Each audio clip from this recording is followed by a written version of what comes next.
آخر کب تک ہماری بہن بیٹی ایسے ہی ہماری عزتوں کا جنازہ نکالے گی؟ وہ کورٹ میرجیں کرے گی جبکہ ان کو نکاح کرنا چاہیے اور ان کے گھر والوں کو کروانا چاہیے،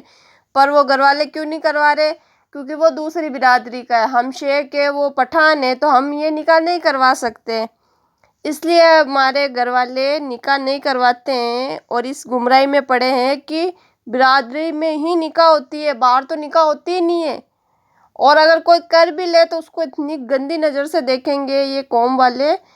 کہ اس کو شرم آ جائے خود کو کہ یہ میں نے کیا کر دیا، جبکہ یہ ہمارے نبی صلی اللہ علیہ وسلم کی سنت ہے۔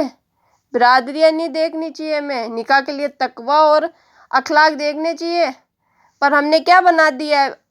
ہماری برادری کا ہے، شرابی ہے، نشیڑی ہے، اس سے کوئی فرق نہیں پڑتا ہے، بس ہماری برادری کا ہے، ہمیں اس سے مطلب ہے، ہمیں اس چیز سے کوئی مطلب نہیں ہے کہ وہ اچھا کماتا ہے، اس کے اخلاق اچھے ہیں، وہ ہمارے بچی کو خوش رکھے گا، نہیں، ہمارے دین میں کوئی ہے نہیں ہے، کوئی فرق نہیں پڑ رہا ہے، وہ مسلمان کی طرح رہتا ہے نہیں رہتا ہے، بس وہ برادری کا ہونا چاہیے۔ ہمارے دماغ میں یہ لوگوں نے مطلب ہم ہندوانہ رسمیں اتنی سیکھ لی ہے ہم نے، ہمارے دین ختم ہو گیا ہے ہمارے اندر سے، ہمیں دین سے کوئی مطلب ہی نہیں رہا ہے۔ جیسے ہندوؤں میں ہوتا ہے کہ وہ اس ذات کا ہے تو اس ذات میں ہی وہ شادی کرے گا، دوسری ذات میں شادیاں نہیں کرتے، جبکہ ان کے بھی شاید ایسا نہیں ہوتا ہے، وہ بھی کسی میں بھی کر سکتے ہیں، اگر وہ ہندو ہے غیر مسلم ہے تو وہ کسی سے بھی کر سکتے ہیں غیر مسلم میں،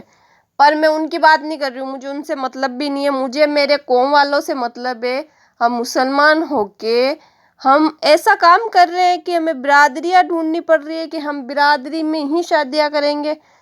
ہمارے بچے حرام ریلیشن میں ہیں، ہماری بہن بیٹی حرام ریلیشن میں ہو کے وہ جاتی ہے کورٹ میرجیں کرتی ہے، تب ہماری جنازہ نہیں نکلتا ہماری عزتوں کا، پر نہیں، ان کو تو صرف ان کی ناک پیاری ہے، سماج پیارا ہے، سماج کچھ بھی نہیں کہتا ہے، اگر تم دین پہ حق پہ ہو، پوری دنیا تمہارے خلاف ہے تو تم حق پہ رہو، کیونکہ ہمیں لوگوں کو راضی نہیں کرنا ہے،